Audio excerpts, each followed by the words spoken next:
big. He always said, "I'll fix it tomorrow." Tomorrow, that was his favorite word. Tomorrow he would start saving money. Tomorrow he would apologize. Tomorrow he would take his health seriously. Tomorrow he would chase the dream he kept talking about. But tomorrow has a cruel habit. It never arrives the way you expect. And one day, reality stopped waiting for him. It broke him, not suddenly, not dramatically, but slowly and completely. His name was Omir. Nothing extraordinary about him. Just a regular man with regular responsibilities. He had a decent job, a small apartment, a wife who tried her best, parents who were getting older every year, and a mind full of plans. He wasn't lazy. He wasn't evil. He was just comfortable, too comfortable. He believed life would stay stable. He believed things would work themselves out. He believed he had time. Every morning he woke up late. Not very late, just late enough to rush. He skipped breakfast. Ignored the mild chest discomfort that had started months ago. It's just stress, he told himself. At work he did what was required. Nothing more. When opportunities came, he hesitated. I'm not ready yet. When his manager hinted at promotions that required extra effort, he avoided responsibility. What's the hurry? At home, his wife would talk about budgeting. We should save more. He nodded. We will. But he never did. He bought small things to feel better. New phone, weekend dinners, online shopping, nothing extreme. Just enough to slowly drain stability.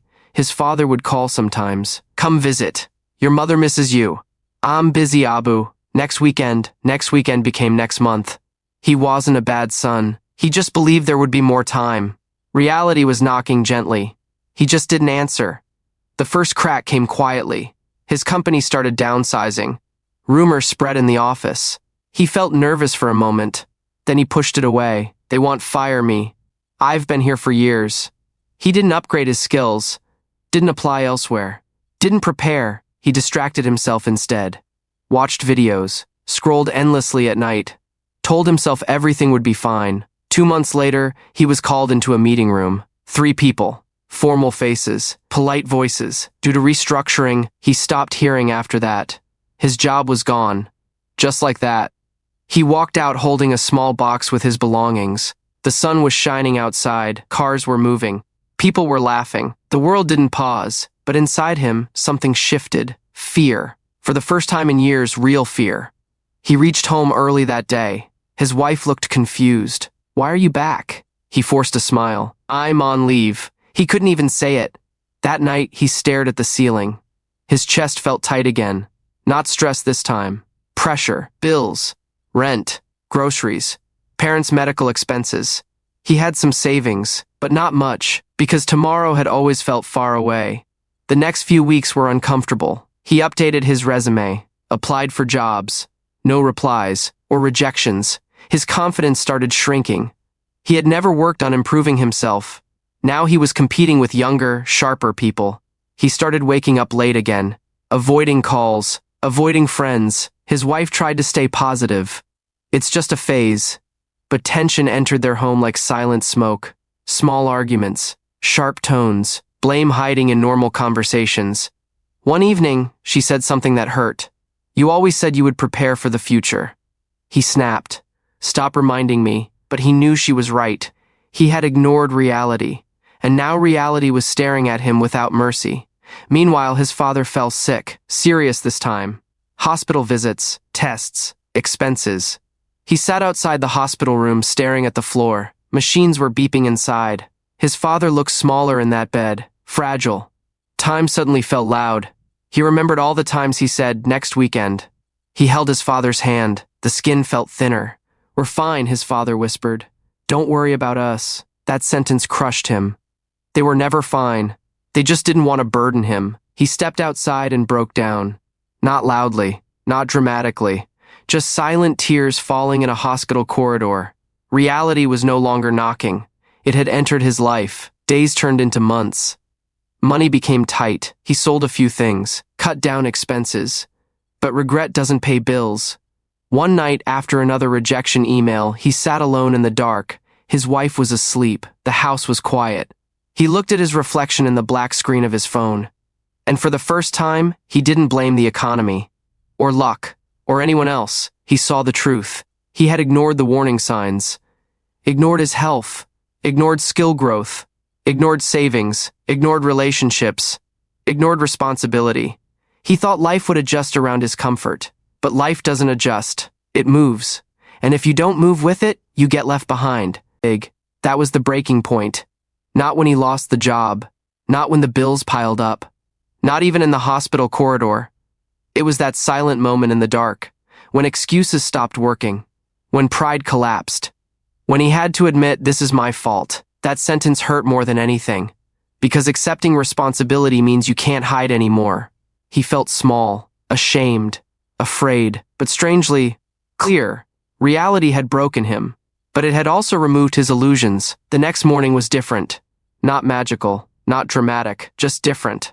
He woke up early, before the alarm, sat quietly, no phone, no distractions, just thoughts. He made a list. Skills he lacked, people he had neglected, habits that destroyed his time. It was uncomfortable. It felt like looking in a harsh mirror, but he didn't look away. He started small. Online courses, 1 hour daily, then 2. He exercised lightly. Even with the chest discomfort, he saw a doctor finally. The diagnosis was simple. Early warning signs, nothing irreversible. But it could have been. That sentence stayed in his mind. It could have been. He apologized to his wife. Not with flowers, not with big speeches, just honest words. "I was careless." She didn't hug him immediately. Trust rebuilds slowly, but something softened. He visited his parents more often, sat with them without rushing, listened. Not half-listened, actually listened. Time suddenly felt valuable, not unlimited, precious. He applied for jobs again. Rejections still came, but now he improved after each one. He asked for feedback. He practiced interviews. He stopped pretending to be ready. He started becoming ready. It took months. Long months. There were days he felt like giving up. Days when doubt whispered, "It's too late." But he remembered that hospital corridor, that dark room, that reflection in the phone screen. He never wanted to feel that helpless again. Slowly, opportunity returned. A smaller company. Lower salary than before, but a chance. This time he didn't take it casually. He worked harder than ever. Not to impress others, but to respect himself. Reality had broken him, but it had also rebuilt him. Stronger, more aware, more disciplined. He no longer believed in tomorrow. He believed in today. He saved money consistently, even small amounts. He kept learning. Even when tired, he showed up. Even when no one was watching, because he understood something now.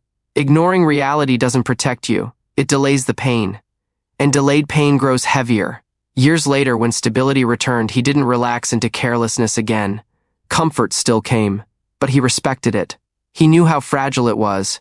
He had felt what happens when you sleep through your own warning signs. The harsh truth is simple. Life doesn't destroy you in one day.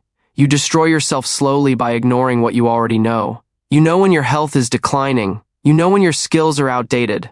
You know when your relationships are weakening. You know when your finances are unstable. You feel it, but you postpone action because facing truth is uncomfortable. Until discomfort becomes disaster. Reality is patient, but not forever. And when it finally breaks you, it doesn't ask if you're ready. It doesn't care about your plans. It just arrives. And it demands payment for every ignored warning. Omir paid that price, in fear, in regret, in sleepless nights.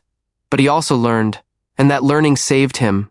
Not instantly, not easily, but permanently. He understood that strength isn't about avoiding failure. It's about confronting truth early, before it becomes unbearable. He stopped chasing comfort. He started chasing discipline. He stopped waiting for motivation. He built habits. He stopped blaming time. He respected it, and that changed everything. This is not a story about luck. It's not about dramatic success. It's about something deeper. Accountability. Because the moment you accept that your life reflects your daily choices, you regain power. Painful power, but real power. If you ignore reality, it will eventually break you. If you face reality, it will shape you.